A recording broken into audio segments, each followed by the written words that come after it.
Food. It means something different to each and every one of us. So many different cuisines and cultures, all represented by one small word. It's a part of each one of our lives, and it has been ever since earliest man felt that familiar rumbling in his belly. And this podcast aims to tell the most interesting stories about food from that time all the way until now. So join me as we explore the fantastic history of food. I'm your host, Nick Charlie Key.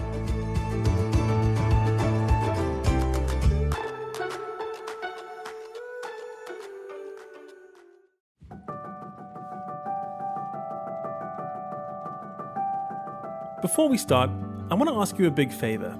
For this podcast to become successful, I need your help. And a great way that you can help is by clicking the subscribe button for this podcast on Apple Podcasts or whatever platform you're listening to.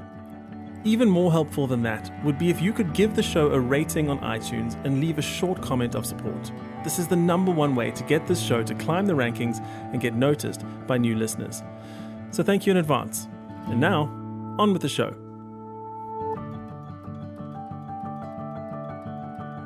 If there's one type of ancient warrior mythology that has infiltrated popular culture in the last decade or so, it has to be that of the ninja. From global TV shows like American Ninja Warrior to the internet persona of the most followed streamer on Twitch, and for my fellow South African audience, the stage name of the lead singer from the band Die Antwoord. The name and concept of ninjas has become a mainstay in modern society. But who were these mysterious men in dark pajamas who have captivated our thinking? And more importantly for us, what did these near mythical figures eat? Well, that's a good question, because the history of these ancient assassins is almost as elusive as they were.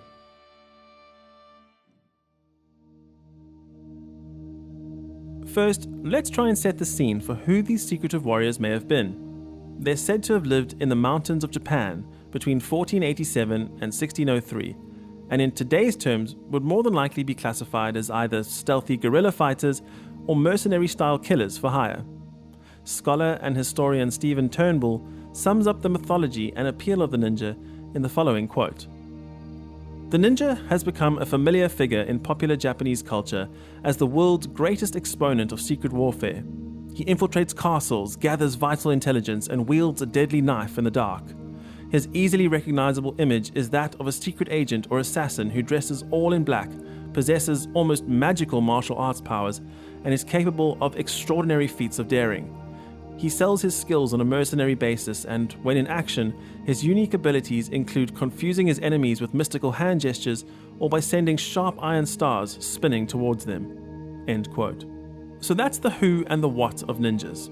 But this podcast is more interested in what it was that fueled these warriors and kept them in such lithe and agile shape. To start with is an aspect of their diet that I must admit wasn't immediately obvious to me, but it makes an incredible amount of sense when you think about what their line of work entails. For example, sneaking up on unsuspecting enemies. There are various accounts of how they avoided consuming smelly foods, or better said, foods that would make you smell after eating them. They're said to have avoided these pungent foods for the natural fear of being sniffed out by their enemies, the most obvious of these being garlic, but leeks, chives, and even onions were also off the menu. An interesting one that has since been backed by a scientific study is that they also abstained from the eating of red meat. Even though there was an abundance of deer and wild boar in the areas in which they lived, they believed that eating the meat of a wild animal would dull their senses. Interestingly enough, science these days shows us that there is a marked and noticeable difference between the personal odors of a person eating a vegetarian diet and that of someone eating a diet that includes red meat. Considering that most people living in medieval Japan were followers of either the Buddhist or Shinto religions and were therefore mostly vegetarian, it was an added benefit in that it allowed them to blend into the natural odors of their assassination targets' general surroundings. We also know of many other food and drinks that can betray you by causing your pores to emit an unpleasant scent. These include broccoli, Brussels sprouts, and cabbage, with the most obvious of them being asparagus. It was also a wise choice not to consume too much alcohol before a mission and to avoid eating smelly fish. It may, however, surprise you to know that even consuming too much dairy can significantly alter your personal aroma.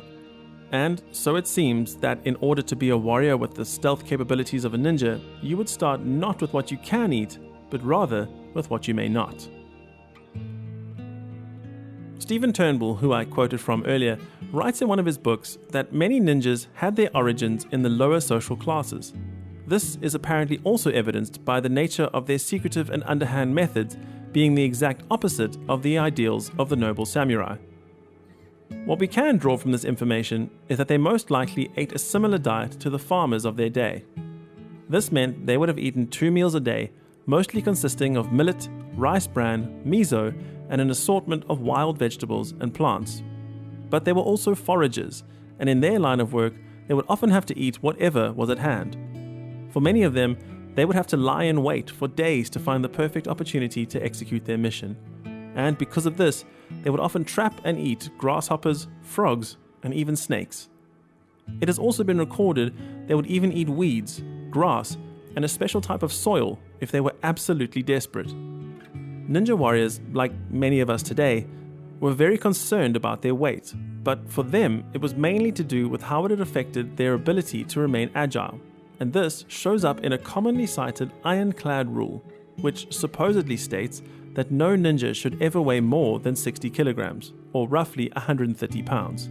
This was in order to make sure that they could easily leverage themselves up and over obstacles or hang easily from ceilings in order to drop upon their unsuspecting victims. There is, however, an interesting counterpoint to this ironclad rule in which they needed to train themselves and their usually restricted stomachs to also be able to consume large quantities of food in order to better blend in should they be invited to banquets or feasts while on an important mission. This, however, was the exception to the rule, and for the majority of their lives, they were making sure they were just getting by with the simple food they had at hand.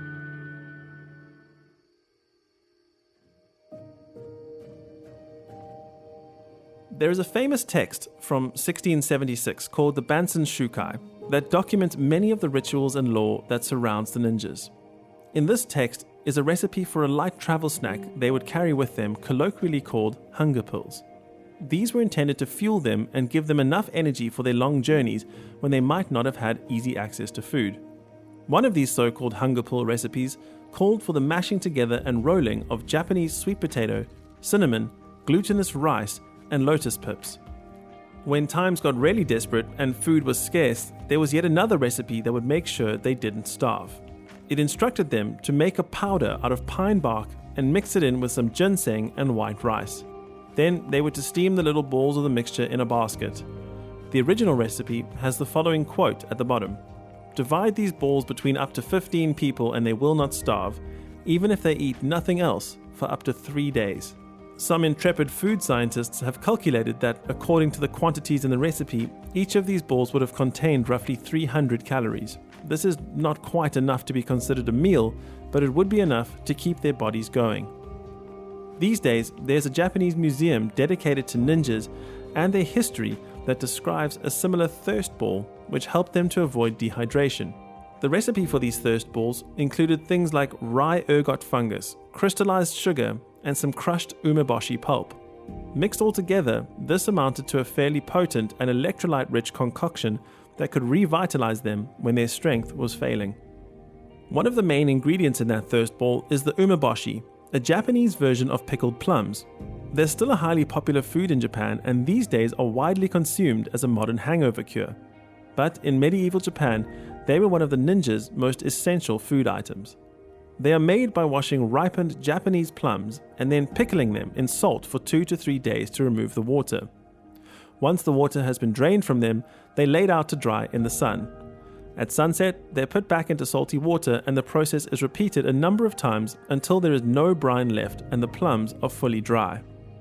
Among its many benefits to the ninja was the belief that it helped to counteract poison. It was also said to have sterilizing properties and even prevented fatigue. From a reading of the texts and the amount of instructions around food and recipes, it seems that ninjas were not just killing machines, but were in fact equally skilled as cooks. They would create their own homemade tofu from boiling soya beans and straining them before letting them set naturally in a cloth bag. There are many recipes from that era describing how they would make their own hard-baked crackers and included a variety of ways in which to cook their rice. As you can see, they certainly planned ahead, and because by nature they traveled light, they always made sure to have a plan at hand to concoct an off-the-cuff, life-sustaining meal from ingredients they could find in nature. But food was not merely just fuel to these ninjas. In fact, they would use food in another very interesting way, as we will soon come to find out. Scholars first learnt about their alternative uses for food from an 18th century Japanese military writer named Chikamatsu Shigenori. It was in his writings that we discovered that they would in fact use food as a way to send secret messages. Often, ninjas would need to send covert messages to one another, and to do this, they would send different pieces of fish. If they needed to communicate a date, they could do so with a size and number of pieces corresponding to the month and day. Shigenori writes, "To promise to carry out treachery, you should send salted fish. But when you are going to commit arson, you should send dried fish." You know, it gets the message across and gives the reader of it a tasty snack once they're done. Win-win. Sending sweet cakes indicated a call for reinforcement. Bread rolls were a call for forces to attack the enemy from the rear, and rice cakes indicated a request for provisions. Although, to me, the concept of sending food away to ask for more food is somewhat baffling. All of this ties in nicely to the idea of the covert techniques employed by the ninjas and the lengths they would go to make sure they stayed hidden in the shadows. So, for anyone out there aspiring to be a modern-day ninja, now you know what it takes to eat like one. We can't speak to the training side of things, but we recommend making sure your diet consisted more of Japanese plums and cinnamon, and less of frogs, snakes, and soil. Until next time, bon appetit.